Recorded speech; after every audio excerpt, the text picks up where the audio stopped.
देर रात को फेसबुक खोलते ही ऋतु चैटिंग करने लगती, जैसे वह पहले से ही इंटरनेट पर बैठकर विनोद का इंतजार कर रही हो। उससे चैटिंग करने में विनोद को भी बड़ा मजा मिलने लगा था। ऋतु से बातें करके विनोद की दिन भर की थकान मिट जाती थी। स्कूल में बच्चों को पढ़ाते पढ़ाते थका हुआ उसका दिमाग व जिस्म ऋतु से चैटिंग कर तरोताजा हो जाता था। पत्नी मायके चली गई थी, इसलिए घर में विनोद का अकेलापन कचोटता रहता था। ऐसी हालत में ऋतु से चैटिंग करना अच्छा लगता था। विनोद से चैटिंग करते हुए ऋतु एक हफ्ते में ही उससे घुल-मिल सी गई थी। वह भी उससे चैटिंग करने के लिए बेताब रहने लगा था। आज विनोद उससे चैटिंग कर ही रहा था कि उसका मोबाइल फोन घंघना उठा। हेलो, कौन? उधर से एक मीठी आवाज आई। हेलो विनोद जी, मैं ऋतु बोल रही हूँ। अरे वही ऋतु जिससे आप चैटिंग कर रहे हो। अरे अरे ऋतु, आपको मेरा नंबर कहाँ से मिल गया? लगन सच्ची हो और दिल में प्यार हो तो सब कुछ मिल जाता है। फेसबुक पर चैटिंग करते समय विनोद कभी-कभी अपना मोबाइल नंबर भी डाल देता था, शायद उसको वहीं से मिल गया हो। ये सोचकर वो चुप हो गया था। अब विनोद चैटिंग बंद कर उससे बातें करने लगा। आप रहती कहाँ हैं? वाराणसी में। वाराणसी में कहाँ रहती हैं? सिगरा। करती क्या हैं? एक नर्सिंग होम में नर्स हूँ। आपकी शादी हो गई है कि नहीं? हो गई है। और आपकी?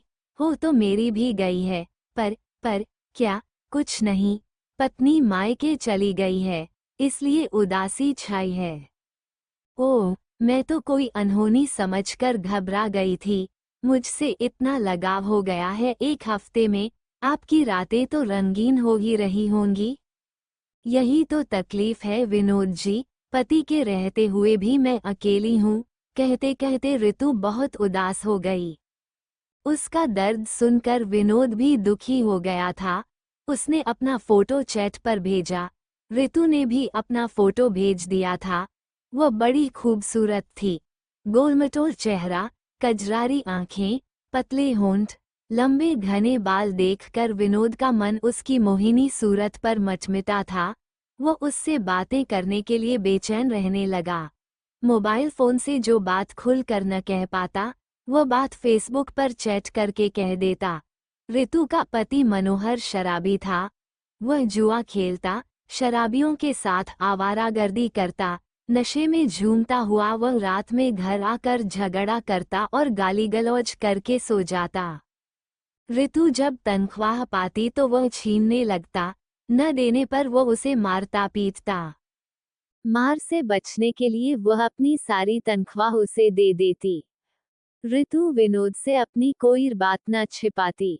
वह अपनी रगड़ की पीड़ा जब उसे बताती, तब दुखी होकर वह भी करा उठता। स्कूल में बच्चों को अब पढ़ाने का मन न करता। पत्नी घर पर होती तो बाहुपाश में उसको, उसकी पीड़ा को वह भूल जाता। पर अब तो ऋतु की याद उसे सोने ही न देती।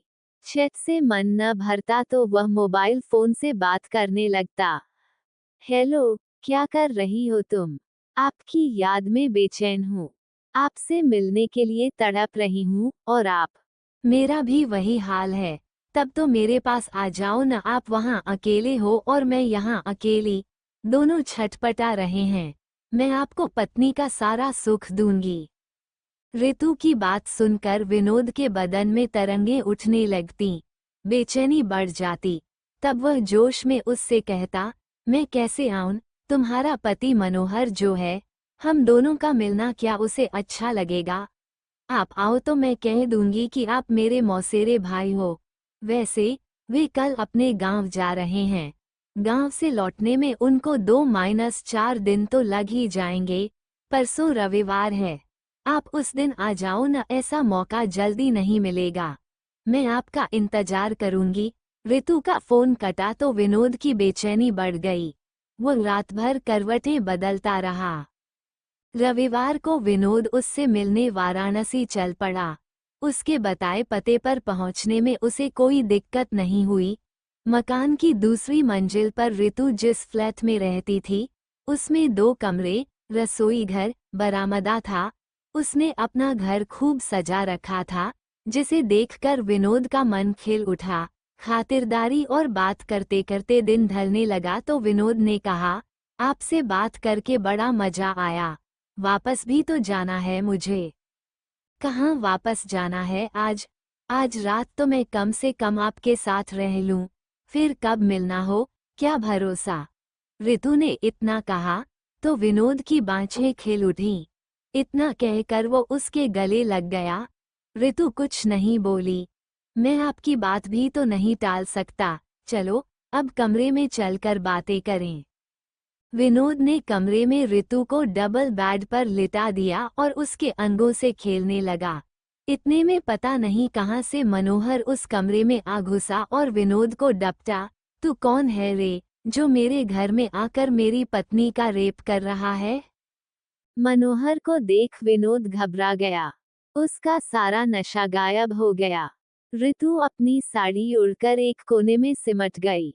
मनोहर ने पहले तो विनोद को खूब लताड़ा, लात घूंसों से मारा, फिर पुलिस को फोन मिलाने लगा। विनोद उसके पैर पकड़कर पुलिस न बुलाने की भीख मांगता हुआ उससे बोला, इसमें मेरी कोई गलती नहीं है। ऋतु ने ही फेसबुक पर मुझसे दोस्ती करके मुझे यहाँ बुलाया था। मैं कुछ नहीं जानता। फेसबुक पर दोस्ती करके औरतों को अपने प्यार के जाल में फांस कर उनके साथ रंगरलियां मनाने वाले आज तेरी खैर नहीं है। जब पुलिस का डंडा पीठ पर पड़ेगा तब सारा नशा उतर जाएगा, कहकर मनोहर फिर से पुलिस को फोन मिलाने लगा। नहीं मनोहर बाबू, मुझे छोड़ दो। मेरा भी परिवार है, मेरी सरकारी नौकरी है। मुझे पुलिस के हवाले कर दोगे तो मैं बर्बाद हो जाऊंगा, कहता हुआ विनोद उसके पैरों पर अपना माथा रगड़ने लगा। काफी देर बाद हमदर्दी दिखाता हुआ मनोहर उससे बोला, अपनी इज्जत और नौकरी बचाना चाहता है तो 50,000 रुपये अभी दे, नहीं तो मैं तुझे पुलिस के हवाले कर दूंगा। इतना कहने के बाद मनोहर कमरे में लगा कैमरा हाथ में लेकर उसे दिखाता हुआ बोला, तेरी सारी हरकत इस कैमरे में कैद है। जल्दी रुपए ला, नहीं तो इतने रुपए मैं कहाँ से लाऊं भाई, मेरे पास तो अभी 10,000 रुपए हैं, कहकर विनोद ने 2-2,000 के 5 नोट जेब से निकालकर मनोहर के सामने रख दिए। गुस्से से लाल पीला होता हुआ मनोहर बोला, 10,000 रुपए? 50,000 रुपए से कम नहीं चाहिए, नहीं तो पुलिस को करता हूँ फोन। मनोहर की दहाड़ सुनकर विनोद रोने लगा। वह बोला, आप मुझ पर दया कीजिए मनोहर बाबू, मैं घर जाकर बैंक से रुपए निकालकर आपको दे दूंगा। बहाना करके भागना चाहता है तू, मुझे बेवकूफ समझता है। अभी जा और एटीएम से 15,000 रुपए निकाल और कल 25,000 रुपए लेकर आ, नहीं तो कोई चाल तो नहीं चलेगा, न चलेगा तो जान से भी हाथ धो बैठेगा, क्योंकि तेरी सारी करतूत मेरे इस कैमरे में कैद है। मनोहर की बात मानना विनोद की मजबूरी थी। वह बहेलिए के जाल में फंसे कबूतर की तरह फेसबुक की दोस्ती के जाल में फंसकर छटपटाने लगा था। दोस्तों, वीडियो पसंद आई हो तो वीडियो को लाइक करें और शेयर भी करें, और अगर आप चैनल पर नए हैं तो हमारे चैनल को सब्सक्राइब भी कर लें। धन्यवाद।